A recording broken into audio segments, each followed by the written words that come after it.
Old habits die hard, and old politics even worse. Just look at the World Health Organization. Their report card has been dismal. Failed to inform us about the pandemic, failed to advise us about how to deal with it, and then gave a clean chit to China. In my book, that is a fail. But instead of learning from its mistakes, the WHO is back to doing what it does best, pandering to China. How? By refusing entry to Taiwan. The annual World Health Assembly meeting is underway. Dozens of member states and observers are attending. Taiwan also asked for an invite, but once again, the WHO chief refused. Our old friend, Dr. Tedros. He's gotten re-elected as the Director General of the World Health Organization, but instead of shaking things up, he's sticking to the status quo. Hence, no Taiwan. China is celebrating the decision. Their envoy says it's a validation of the One China policy. Listen to this.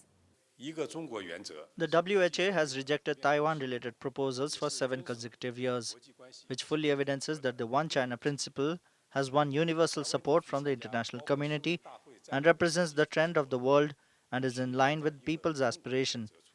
It also shows once again that hyping up Taiwan-related issues at the WHO Assembly will get nowhere and is unpopular. Some background here. Taiwan used to attend meetings of the World Health Assembly, but that changed in 2017. Elections the year before, in 2016, brought President Tsai Ing-wen to office in Taiwan. She's fiercely anti-China. So starting 2017, Beijing began blocking Taiwan. What does that say? This is vindictive politics by China. It's their way of punishing Taiwanese nationals. But what's the solution?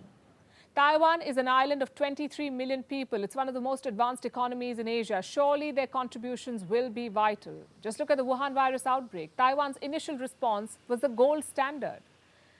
They had reported just 10 deaths by May 2021. The Omicron wave did hurt them, but that first response was unparalleled. Plus, Taiwan had close access to Chinese patients. Their patient zero was a teacher from Wuhan. This gave Taiwan more insight into the virus than any other country. But the WHO did not care. Throughout the pandemic, they blocked Taiwan. They caved into Chinese pressure. Could the WHO have done something different? Well, Western countries do think so. They've been asking Dr. Tedros to personally invite Taiwan. Forget the member states. Just send an invitation yourself. But Tedros has repeatedly refused. He says he doesn't have the power, that all decisions must be taken by the member states. Well then, the member states also wanted action against China. They also wanted to investigate the origins of the Wuhan virus. Why wasn't Dr. Tedros excited about that? His politics is risking global health. It is denying a basic human right to 23 million Taiwanese. And for what? To stay on China's good books? That was the argument during the pandemic, that China's support was necessary to fight the pandemic, to gather details about the virus. And how is that going, we ask? 3 years later, China is still blocking an independent investigation. It's not like they've thrown open the labs. So the WHO's argument doesn't work anymore. One China or two China or no China, Beijing will not share details about the virus. So might as well do the right thing. As for the WHO's organizational compulsions, it's a laughable argument, really. Do you remember this picture? It shows envoys of a fictional country at a United Nations conference. You may have heard about it. Kailasa is a fake country run by fugitive godman Nityanand. Even they managed to attend a United Nations event.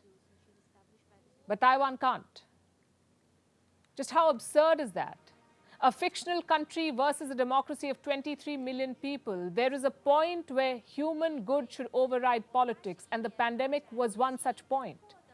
More than 6.8 million people have died from the Wuhan virus. Taiwan is one of the few countries that escaped almost unscathed. So having them on board is not a value addition, it's an absolute necessity. If not, we are setting the stage for another pandemic. Dr. Tedros keeps asking the world to prepare better. Maybe he should start with himself, invite Taiwan and make our planet safer and healthier.